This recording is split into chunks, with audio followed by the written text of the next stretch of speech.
between Israel and Turkey and stuff. Is there more to the story, or does that how the Turks see? How do the Turks see, and how do you see him, and how do the Turks see Obama? Well, the point is, the point is this: the Turks love conspiracies, and a lot of Turks believe that President Obama is actually a Muslim. Really, just like my late great father did.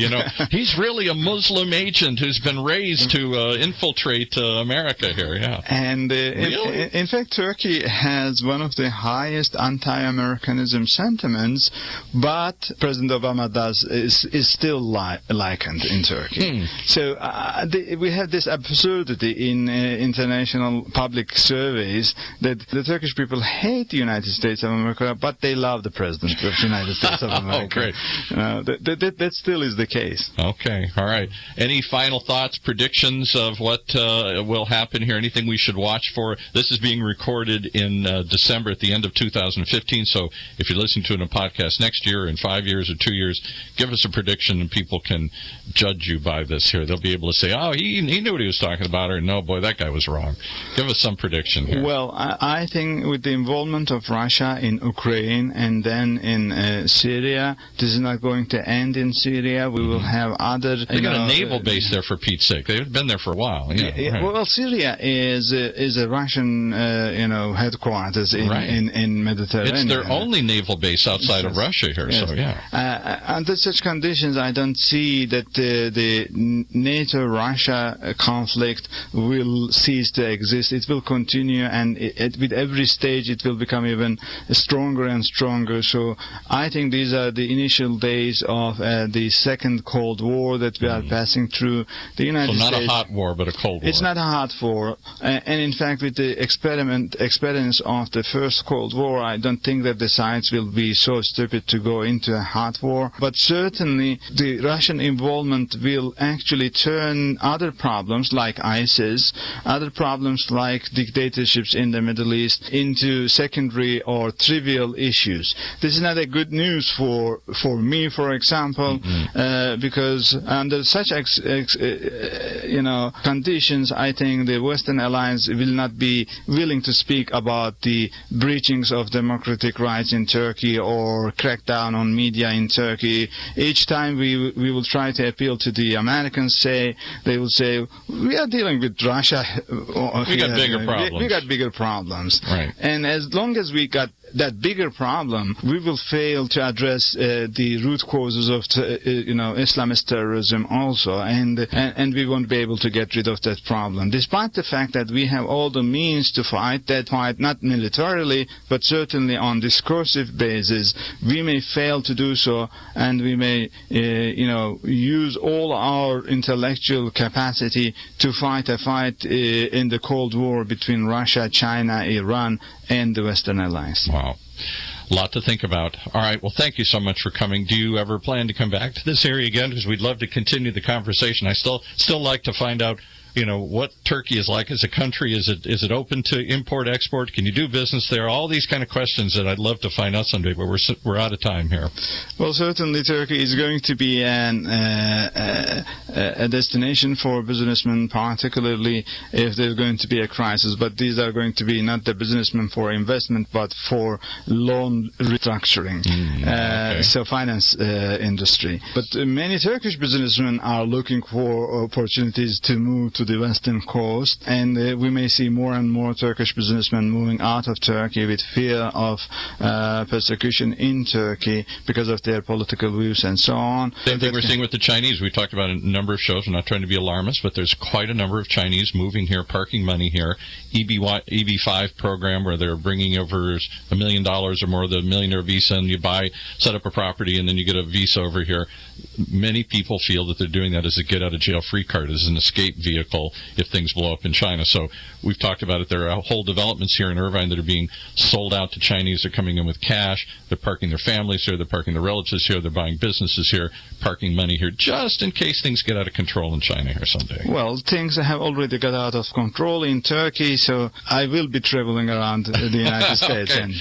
Well, thank you so much for coming by again. And how do they reach the Pacifica Institute? give us the website and everything if they want to know? Because you're not giving a talk here right now. You're just passing through, but they do have events coming up throughout the year talking about Turkish events. I think it's pacificainstitute.org. Yeah. pacificainstitute.org if you want to hear more about the relations in the world with Turkey and what's happening right here in our own backyard. And you have a branch here, everybody's nodding, here in Orange County. You have branches elsewhere. Let's see, go look up Pacifica. I'm looking Los Angeles, Orange County, Silicon Valley, San Diego, San Francisco, all sorts of places, as well as some other states on the western United States. Thank you guys for coming so much here. And we appreciate you taking some time out to tell us what's happening in Turkey here.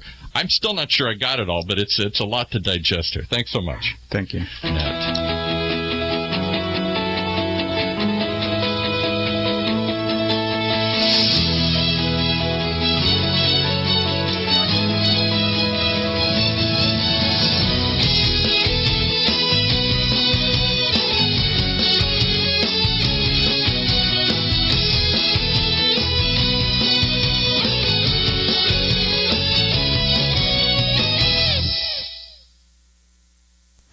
I'm on the observation deck of the Empire State Building to demonstrate how much material Waste Management recycles. As North America's largest residential recycler, last year alone, Waste Management recycled 12.9 million tons. How much is that? Let's do the math. Carry the 6. It's enough to fill this building more than 27 times. With experience like that, we're bound to have a program that can help your business recycle. Talk to Waste Management or visit thinkgreen.com. You are listening to the Critical Mass Radio Show, Orange County's business talk show, focused on exploring topics of interest to CEOs who are leading middle market companies. With your host, Richard Franzi. And welcome to this episode of Critical Mass Radio Show. I am your host, Richard Franzi, and this is episode number 957 of our podcasts. Optimal Outsource helps clients through innovative mailing and electronic solutions. And let me tell you, folks, I've visited one of their facilities here in Orange County, and it's amazing. Their unique business model allows them to easily adapt to your needs while making sure their services are always in line and intact with your firm. We're lucky today to have the president of Optimal Outsource, Nick McMurray, here to join us and share how his firm can help you and your mailing systems in a much easier and innovative way. Nick, welcome to the show. Thank you. I appreciate being here. It's good to have you here. Let's tell me a little bit about both your background and kind of how you got involved with Optimal Outsource. So we are a family business. Our business is in the mailing arena. And actually what's different about us as being a mailer is that we focus strictly in one industry, and that industry being community associations. So a great way to kind of tell a little bit of background on us is really telling the story of how we come to focus on this industry. I work with my uncle, Tom McMurray, and he lives in an HOA down in South Orange County, and as our story goes, I want to say close to 20, 25 years ago, he went to his mailbox to, get his mail, and in there was his monthly assessment due statement for his HOA. And at that time, maybe not knowing exactly what all an HOA was, other than the fact that he owed them money, he had found a little bit of a problem. Inside that envelope was his statement, but along with that statement was actually a different association's newsletter. So HOAs, you have a homeowners association, you have a board, you have plenty of public or community parks and things that happen. And it's these newsletters that they like to get the word out about what's happening in their community. Right. Well, obviously that newsletter for a different association kind of meant nothing to him. Our family business being in the printing industry, that was kind of the catalyst to everything that we have today. So he recognized that issue. Instead of trying to go and sell an envelope to that company, he tried to solve that problem of what was inside of it, and that was the wrong statement or the wrong newsletter with his statement. It's interesting because I love it when I have an entrepreneur in the show and they've built a business based on a personal need.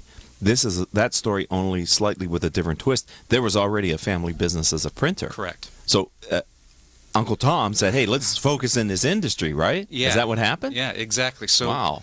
We'd come from the traditional printing world, and as a lot of that type of work was slowly fading or becoming tougher to come by, he was in the sales world.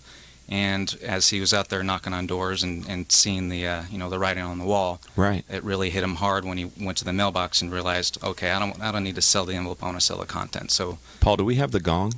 Because really, because I love teachable moments here on Critical Mass Radio Show. And there's one, right? Because if he hadn't looked for another niche or to reinvent the business, he could have.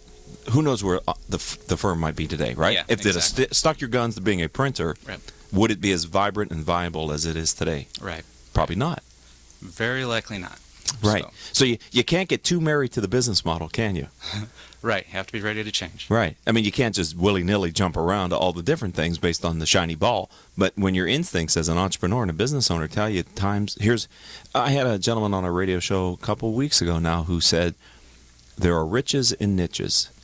And I really believe that, Yep. right? Finding a vein that you can be the unique supplier to and service better is really a great margin opportunity. Yeah, specialization. I think one of the key things that we like to preach when we go and knock on a door of a management company is, hey, I couldn't run a board meeting to save my life, but I can stuff an envelope much more effective than your staff could. Right. And so that's kind of the, riches and niches. We found that little niche. We found the solution, and that it's taken a lot of work and a lot of development, a lot of investment, but we've really built something. Do you find, too, we're a little bit off script. That's okay, right? We're just having a conversation here today on Critical Mass Radio Show. I have Nick McMurray here, and he's president of Optimal Outsource. Do you find in your marketing to new associations the fact that you are so focused on their industry to be, in their eyes, beneficial? Absolutely. This industry covers, or I should say it spans from your mom and pop shop all the way up to very corporate. So, we walk across all different levels of how much into technology they may or may not have invested. Right. How many folks who start off as a manager for associations who went and grew their own business. Okay. So they may understand the management side of an association, but are learning the business aspects. So I'm just one facet of the business side that, as they're talking to us, they came from the management side. I know so many answers, so many different scenarios that I can relate to all of them that they're speaking of because we've been doing it so long. Right. That when I shift from having an understanding and being relatable to them to letting them know how they can improve their business by which, through Optimal Outsource and our services, it starts to really make sense to them, and they understand and trust that, hey, I've seen it before. We can deliver this product, this program, this process to you and be successful at it. It's almost like you might be offering to them best practices within their industry. Absolutely. Without giving away any competitive stuff of any of your other clients. But you Right. could probably, just the way you ask questions or make recommendations, probably early on they probably realize you have a pretty deep domain knowledge. Right. Yep. Absolutely. And is that, and you have a sales organization? Yes. And so you've turned the business completely to focus on associations, yes? Correct. So tell me, as the president, do you ever get any more salespeople coming in with a shiny ball that is close to a homeowners association, but isn't quite the same thing, and try to get you to service those people? Occasionally, and we'll never say no to an opportunity, but at the same time, I think that I think we realized long ago that we do have something that's very specific for this industry. And our systems, from ordering to the machines we have to the shops, our different facilities where they're located, it all suits very well for our industry. So if there's another guy knocks on our door and he's got a different problem that we have a solution for, sure, we'll always be all ears. But I think we get more a kick out of what we're doing today versus trying to hunt down the next something else that might be out there. Well, you were gracious enough when we met before to give me a tour of one of your facilities, and it was remarkable to me, not only the infrastructure that you have in place, which is a highly automated, very clean, looks like really well-run shop to produce it, but the way that you've layered on top of that the technology knowledge to drive those machines effortlessly and mistake-free. Oh, absolutely. The technology is really kind of the, in all reality, we're a software company. The output happens to be on a piece of paper or in an email, but at the end of the day, that's crazy. It's software. You're stopping envelopes, and you're a software company. Yeah, I love that. Yep. Right. That's exactly what we are. I mean, there's so much we spend more on development of the ideas that come from our customers to, keep advancing that, we're a software company. The output could be a piece of paper with ink on it, or it could be an email with information going out through the email system, but ultimately it's all software that's driving it. And again, we're free-forming this conversation here in the first block. Hope you don't mind. But one of the things that I would think that means then, Nick, is that when a customer comes to you wanting to do something in a certain way because of your software capability, it's probably easier for you to accept that and to build on it versus if you had a hard infrastructure, which was mostly not technology-driven, you might be a little more rigid in the kind of services you could provide. Yeah, you get a little bit of both. We absolutely need to continually build on things, but with our system, we're heavy in development all year long. Our peak period is basically right now, the last quarter of the year. Well, thanks for coming in here then. Hey, no sweat. So we'll spend most of the year really developing and building on top of our existing system, and this is all driven from surveys we send out to our customers, asking them how we're doing, what they're doing differently, what they'd like to see us do differently. And really, it's that information that we then take to the drawing board and come up with our development plan. So as that development plan starts to, carry on throughout the course of the first, 3 quarters of the year, that last quarter we go into a development freeze and we don't put any new releases out to our system. But it's during that time that we're basically scheduling out next year's releases, and in that is a lot of ideas and things that were brought to us from our customers to build on top of all the existing, benefits and features that were already there. So it's continually evolving. I love to have business owners who are either in technology or whose major service model sets on a platform of technology. Mm-hmm. The reason why I love it is that the rate of change for you and your counterparts, the flywheel is spinning faster and many times than other industries that doesn't have such a heavy component of technology, because clients, it's the ever-increasing expectations, right? Well, last year you guys could do this. Could you possibly do, or I heard a story of, right, can you guys do that for me kind of a thing? Exactly. So you're always sort of having to say yes and then making sure you can commit to something that makes sense, right? True. The flip side of that is we've also learned that it's good to say no sometimes. Okay. Kind of like leading into the conversation about here we are in the third quarter or last quarter of the year. Oftentimes we have customers who wish they had that thing that they had seen elsewhere, or they ask us to do some sort of enhancement. But as we're in this last quarter, we're in our development phase, and we've got to shift from accepting all these new ideas to now coaching and consulting them to find another way to accommodate that last minute little idea and then put it on the schedule for next year if it's something that we all find viable to actually build into our system. Wow. So we're going to take a break here, Nick. Okay. And ladies and gentlemen, I would like you to stay for the next set of interviews. We're going to start with, from your perspective, why it's important for firms and organizations, associations, to utilize a mailing system that works specifically for their needs. Mm-hmm. So if we can maybe talk a little bit about the customization that you do, I want to come back and have that conversation with Nick McMurray. So if you're listening to us live here on octalkradio.net, don't go anywhere. If you're listening to us on the podcast on iTunes or Stitcher, don't hit that advanced 30 seconds, because literally it's a commercial for me, and I hope you'll listen to it. And we're going to be back in like 60 seconds. So we'll be right back after this word from me. Richard Franzi is the author of 2 popular business books for CEOs. His first book, Critical Mass, The 10 Explosive Powers of CEO Peer Groups, was the first book ever written on the secret value of CEO peer groups. His second book, now with newly updated information, is Critical Mass, The Power of CEO Guiding Principles. Richard's books contain powerful information to help CEOs running middle-market companies gain valuable insight to improve their decision-making skills. Richard's books are available as paperbacks or Kindle versions from Amazon.com. To find them, type Richard Franzi in the search box. And welcome back to this edition of Critical Mass Radio Show. If you'd like to learn more about the radio show or the CEO peer groups that I lead, please visit my company's website, criticalmass, MASS4FOR, business.com. Or if you know someone who might make a great guest, like Nick, on my future show, call me or text me at 949-887-4670. 4104. I said I was going to ask you a little bit about specialization, but I want to backtrack a minute. Your firm first came to my attention because of your inclusion on the 2016 Inc. 5000.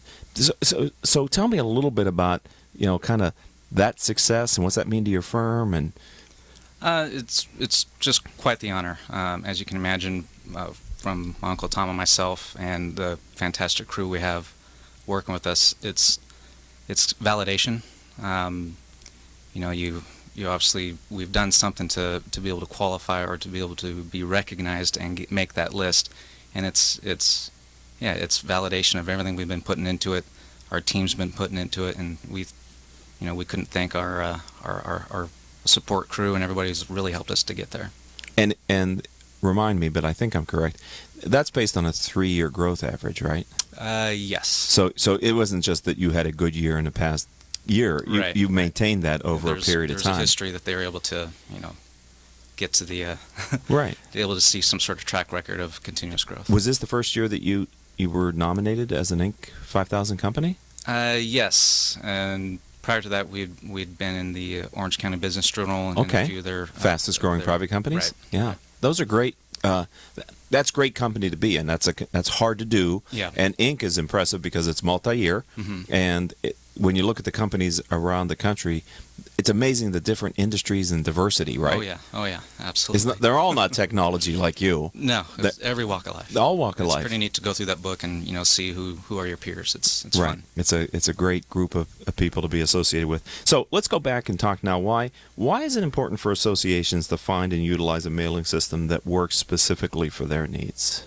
So really who we're working with would be primarily management companies. The management company has a team of community managers who they go out and they manage the associations. And, to be able to tailor make our system or tailor make a system to work for them, it works well for us to listen to them and how they're doing it today and see what they're used to. Because there's all sorts of different levels of approvals and processes before somebody actually wants to send out that communication piece. The manager might write it, but that person might want someone else to look over it, make sure it's, signed off on prior to going to optimal outsource. And so through that approval process, we step in. So where do we fit? We have our system built out to allow for different levels of roles and permissions, as we call them, on our site, allowing managers to assistants to executive level to see what's going on and interject if they'd like to as far as approving or proofing or not approving an order. But it's all cascades down till eventually somebody clicks the button to approve it and out the door it goes. So, tailor making it, again, from the perspective of an owner of a management company, it's really beneficial when they see our system at how they really don't lose the control that they might think that they're going to lose when they first start talking to us. No, it's quite different than that. They actually have full control over it, and they can have much more visibility. And as we're making the system fit their system, it really kind of hones in on all the values and things that they try to retain when we first start talking to them, like control. So Nick, there must be then, listening to you and remembering our original conversation, there must be great variability between one association to another. I mean, yes. So they're, even though they're doing the same thing for largely in a similar space, their value proposition, the way they position themselves with their clients is that different, that it requires this level of customization, huh? Oh, certainly. Yeah, Wow. because every association is different. You and I can live in an association, we can live in two different associations. You have 1,000 doors that are, 1,000 units that you belong to, and my association can be 100. So your association has a different level of needs from their management company versus mine. And where Optimal kind of plays a role in that is that communication piece that goes to my 100 doors versus the communication piece that goes to your 1,000 doors. Mm-hmm. And through that process, you'll have plenty of different little variables from, the association has an annual budget that they have to, disseminate out to the masses, just as every year they'll have an audit or elections take place. So all the little things that occur on an annual basis, audits, budgets, elections, that's just one item, but you might have your association may be redoing their streets, and so they need to notify you about where and when not to park your car. So all those little nuances from an association, couple that with 100 other associations that a management company might be working with, now you've got a lot of variables and a lot of different mailing orders and a lot of different content in the mail. And so our system understands that, and we're able to bring it all in, put it in an envelope, get it out the door. Yeah, because, I mean, it sounds like a mistake could be made if you didn't have systems that were robust enough to ensure you didn't make mistakes. You can't leave this up to somebody remembering, right? The system has to be the guardian. But your model is interesting to me because your direct customer is the management company. Yes. Their customer is the association. Yes. But the ultimate customer is the homeowner. Right. So if your product, which touches the ultimate customer, is wrong, you've got a couple people upset with you, right? Yes. Yeah, there's, like I said, you could be an association of 1,000 doors, and if everybody's standing at their mailbox waiting for that mail, well, I've got an audience of 1,000 now. Right. So. Right, all expecting, and they know their association or neighborhood pretty well, so they'll know if something is incorrect, and then it would just seem to me that then it's a problem times 1,000. Not that 1,000 people would call the association, but some percent. There's always an active few. Yep. Right? Yep. And they call, and then the energy just keeps getting multiplied, right? Very true.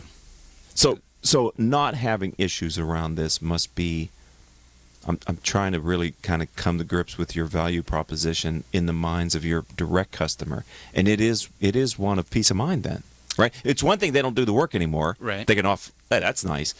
But if they offloaded it to you and it was wrong, that's worse. Yeah, very true. Quality is paramount to anything.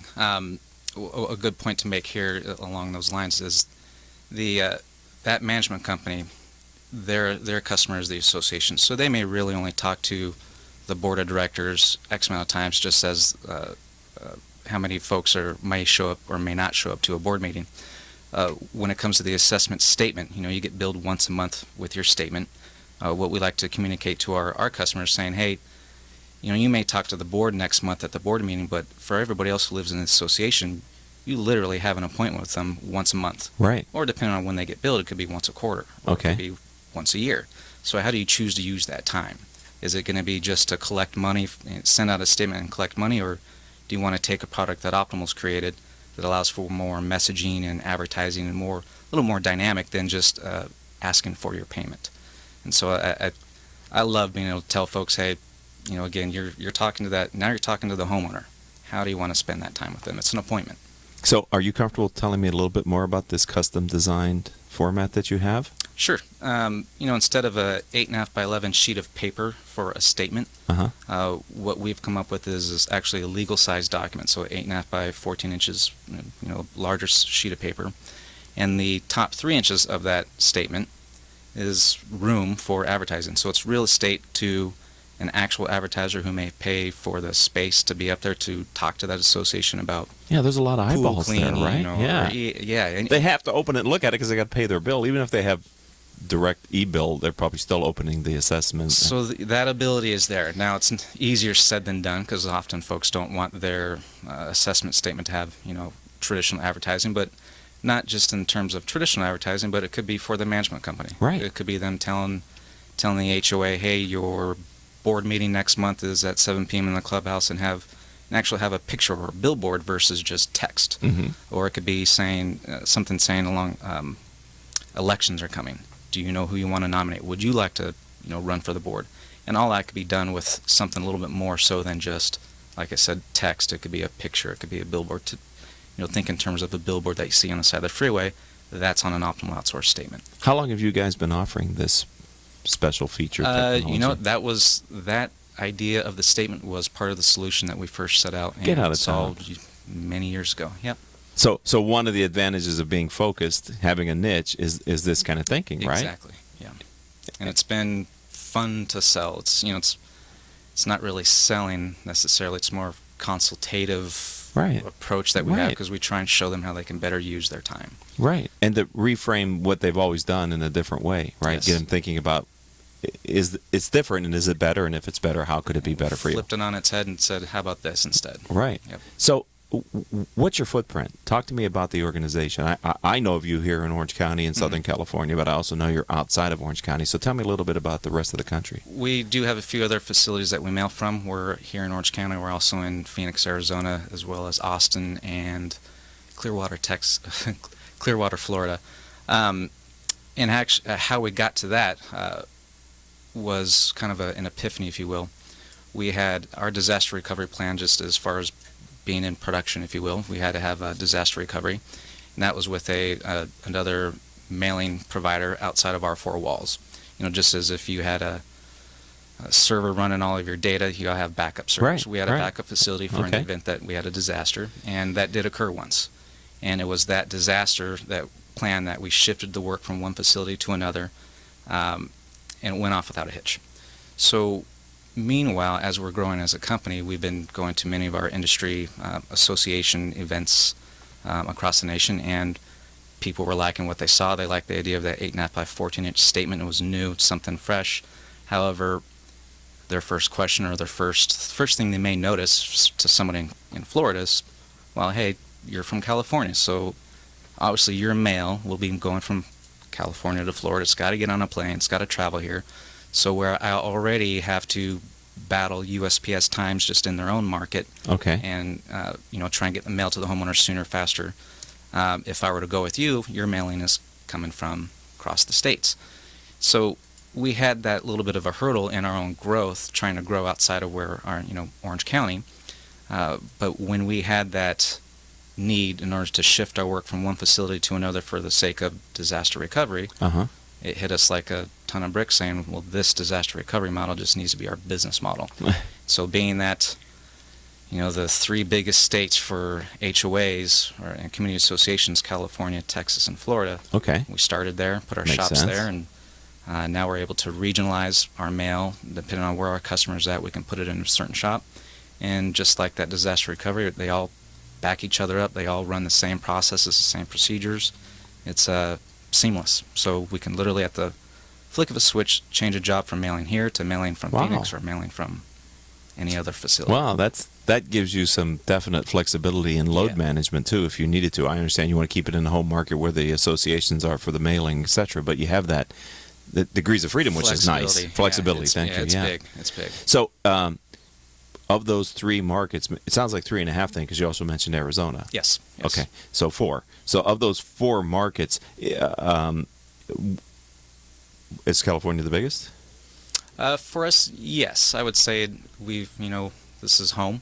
Right, you've been here longer. It's where we grew up, so to speak. But we've been having a great time going across the states. So we're definitely growing in leaps and bounds in all regions of the United States. Tell me if this has been your experience. Recently, Critical Mass has grown into a new market out of Orange County into another still in Southern California, but into Los Angeles, into the San Fernando Valley. Mm-hmm. Are you finding that even though you're the same company calling on the same clients, that business is done slightly differently in Texas and Florida than in California? Yeah, they all have to abide by their state laws that may affect one state versus another. Is that the level of law that affects the associations generally? Is state? State, county, is Fed? I mean, yes, a little bit of that in conjunction with whatever their CC&Rs and rules and regulations might have been created long ago in that association, and that kind of starts to dictate. Because you told me about the elections in California for the association's elections, the board of directors. I mean, that's very good, very specific. Yes, good example in that California has a double blind system versus other states may allow as well as be more popular to vote by proxy. And so they all kind of have little variances. For instance, on the East Coast, you'll get more folks who may skip town during the harsh winter months, and so therefore they have a different. They have a different lay of the land and needs and services that those management companies are providing to them because it's not sunny California.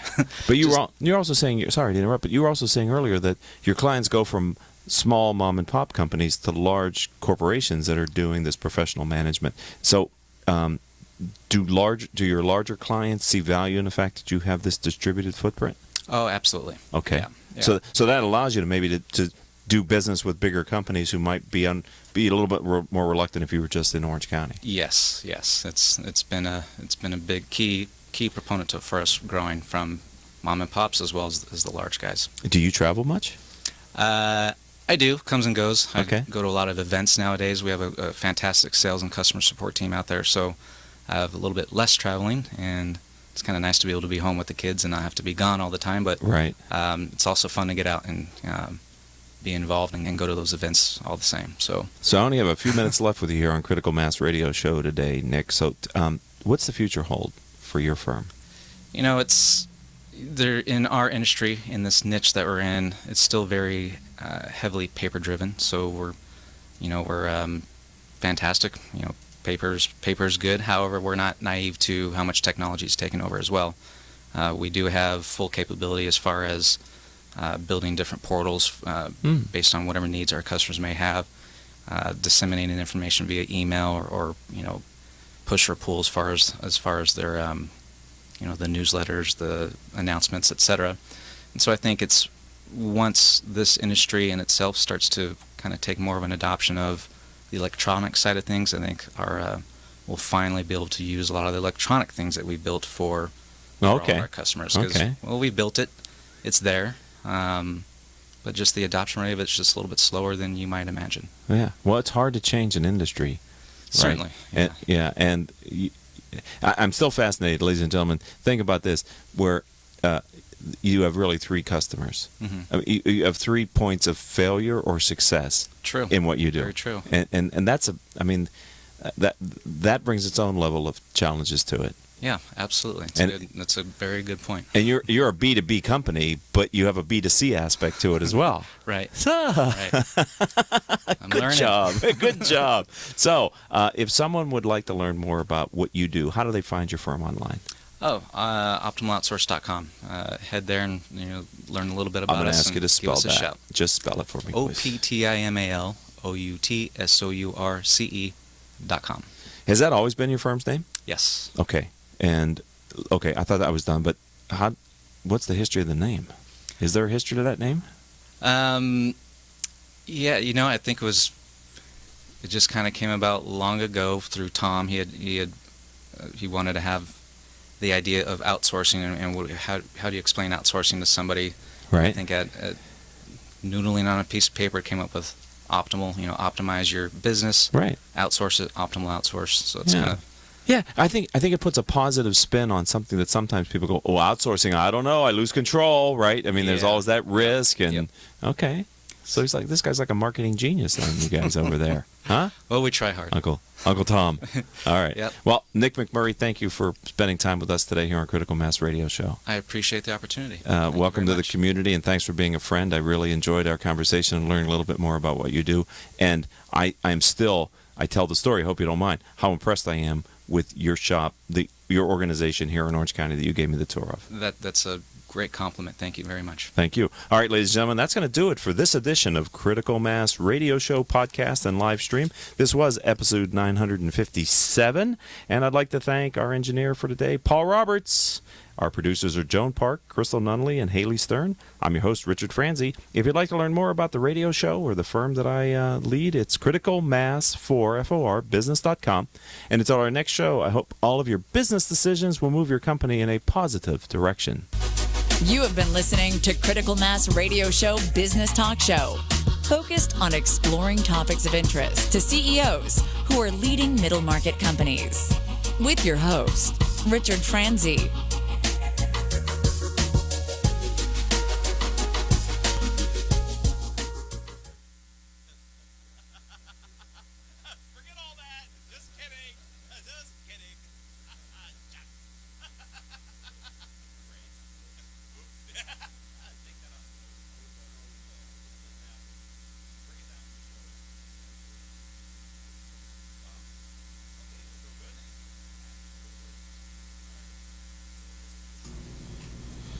I'm Josh Seibert with Sandler Training in Greensboro, North Carolina.